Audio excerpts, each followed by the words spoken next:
All right, so what did we do? We did a large-scale experiment with about 40,000 students in it. It's a randomized control trial, so we have a control group that really didn't get anything, and then we have a bunch of different interventions, and they're all informational interventions because I told you that we were going to try giving them information. Okay, it's called Expanding College Opportunities, and it was customized information for the student. And there sort of was a nudge in there too on the fee waiver side, but it only cost about $6 per student. And that's because a lot of it was through the web. There were mailed materials too, but they just didn't cost all that much. This is like the envelope that you would get first if you were part of the experiment. And we were able to follow them forward, and we still are actually following them even now, although they're now out of college, and we're kind of following what they're doing in their careers now. Okay, so we had about 40,000 high achievers. 2/3 of them were from the bottom third of the family income distribution. We customized the materials to the student's locality. I'm going to actually show you a kind of chart so you'll understand what I mean. Their estimated family income and their high school, and we gave them application guidance, information about how much they would actually pay. Okay. And we gave them no paperwork fee waivers. So the reason this didn't cost very much is that our fee waivers didn't really cost anything because they were all eligible for fee waivers to apply to college anyway because they were low-income students. So basically the colleges just said, okay, fine, no paperwork. We're just going to take the Expanding College Opportunities fee waiver. And we did it by mail and internet and about $6 per person. So we estimated family income accurately.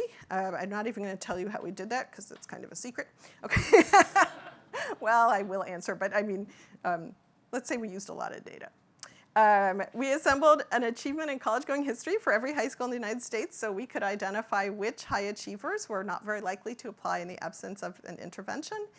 We knew what institutions a student was most likely to consider because we knew what colleges students tended to apply to from their high school. So we kind of knew that this was the local school that students were likely to apply to from their high school. So we knew that. So we could try to make the materials customized to their local context. We gave them approximate net cost information. You can't give them exact net cost information. You have to fill out financial aid forms to do that, but we gave them approximate. And we sent initial packets and follow-ups and so forth. We didn't recommend any set of colleges. Okay, I don't believe in doing that, but we were trying to help inform the students and ensure that the information was relevant to them. There's no standard set of materials because every student could potentially get different materials, and the interventions were pretty user-friendly. Okay, so I'm afraid this is a chart that's it got squished in order to put it on a slide. So I'm going to just tell you what's on the chart.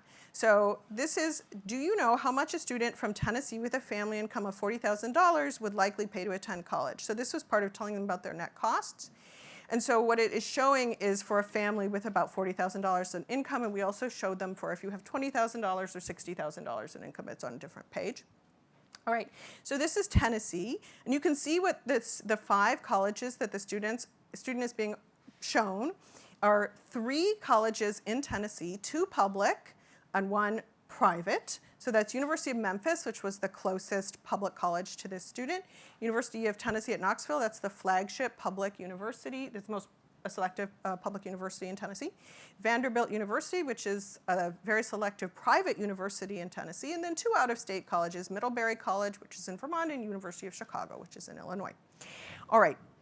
So first, as you move from left to right, the universities become more and more selective. For instance, at the University of Memphis, the SAT math scores are 460 to 580 is the range.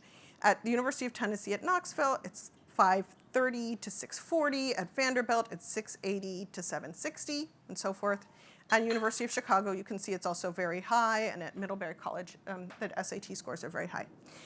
Now also, let's look at the posted cost of attendance. This is what I call the sticker price, right? This posted cost of attendance, this is tuition, fees, room, and board. And at University of Memphis, which is the least selective, it's about $15,000. At the University of Knoxville, University of Tennessee at Knoxville, it's about $15,000 too. Notice that at Vanderbilt, it's about $54,000, okay? At Middlebury, it's about a little less than $53,000, and at University of Chicago, it's about $53,000 too.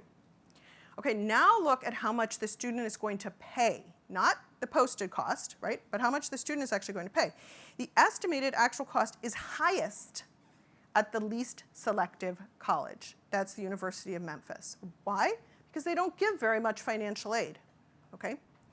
The cost for going to the University of Tennessee at Knoxville is $944. Vanderbilt happens to just match that exactly, okay, at $944 too.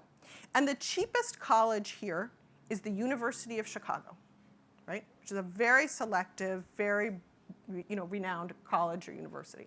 So what were we trying to do with charts like this? What we were trying to do was kind of shock students out of the idea that the sticker price is the same as what they would actually pay, and make them realize you have to apply to figure out how much it's going to cost you to go. But you should not assume that just because the sticker price looks high, your family cannot afford this school. You need to apply and fill out those financial aid forms if you're going to figure it out. Okay, so that's what we did. We gave them fee waivers. As I told you, they could have had fee waivers anyway, so we weren't really giving them anything, but they just didn't have to fill out any paperwork. And most colleges and universities in the United States just agreed to accept our fee waivers. Okay, so what were the effects of this intervention? This is for the effect of the full intervention. You got all of it. You got the college guidance, you got the fee waiver, you got that information on the cost to you, the net cost, and you also, what have I left out? Well, anyway, you got the whole thing, okay? So I have little arrows here that show you how much things changed for the people who got the full intervention versus the control group. So this is a very easy experiment to evaluate because we have a control group, and so we just sort of compare what the people did who got the intervention versus the people who were in the control group, okay? And on the vertical axis is the percent increase in one of these behaviors. So for instance, they submitted 48% more applications. A lot of them were, instead of just submitting the one application to a local non-selective school, they were at least submitting a few applications. So that's what they were doing. The probability of applying to a peer college or a match college, a selective college where they would be a median sort of student, went up by 56%. The number of colleges to which they were admitted went up by 31%. And their probability of admission to a peer college went up by 78%.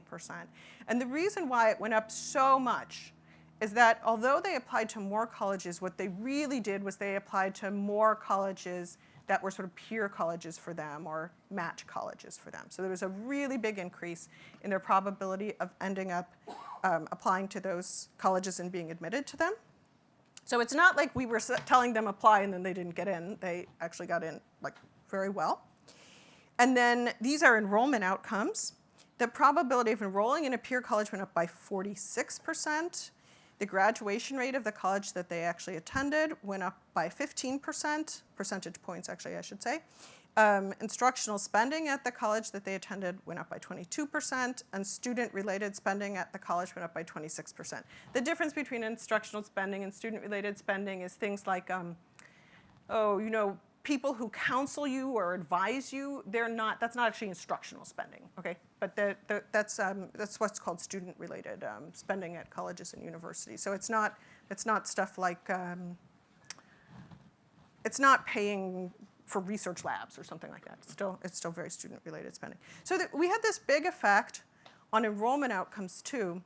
I can tell you, because I said we were continuing to follow them, that they have graduated at much better rates than the students who are in the control group, and they have higher incomes than the students who are in the control group, which isn't very surprising because they went to more selective colleges and universities, so they were more likely to get recruited by high-paying firms or other high-paying organizations. They're also more likely to have gone to graduate school, which is kind of an inconvenience for us because those ones don't have really earnings yet. So we're continuing to follow them. But some of them are still, especially the medical school students, they're still hanging out and doing residencies and things like that. So that's the effect on enrollment outcomes. So how does it affect students once they enrolled? We found that they earned higher GPAs than the students in the control group, despite the fact that students in the control group were more likely to attend a non-selective college, and they were 36 percentage points more likely to persist to the end of their junior year, and I told you that they were more likely to graduate on time.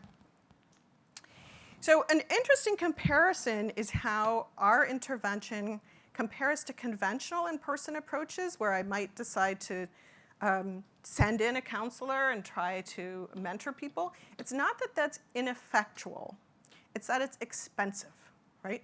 You can't just send a person in who's good at college counseling and so forth and so on, and it's for free, because you need to have a kind of low ratio of students to counselors, and they're experienced people.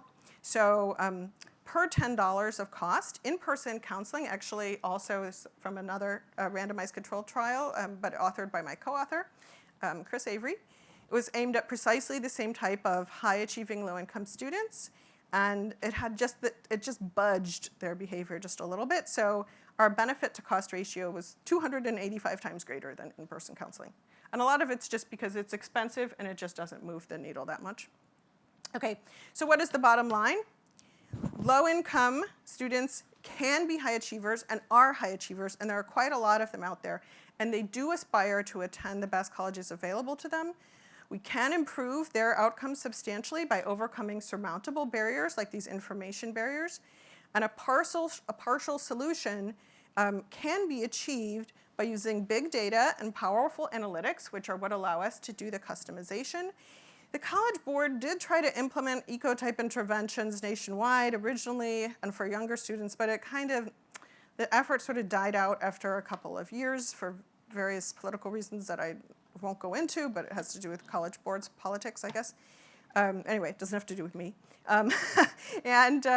We are now doing more interventions that are randomized controlled trials, but we're now aiming them not just at high achievers, but more at middle achievers and middle income students, which are actually, they're more complicated.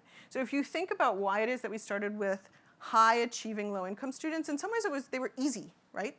Because they would pay less if they went to more selective colleges and universities, and we thought that they could thrive at good colleges and universities. If you're talking about middle achieving students, middle income students, it's more complicated. There are more trade-offs for them. Often when they go to a more expensive college, they are paying more, not less, okay?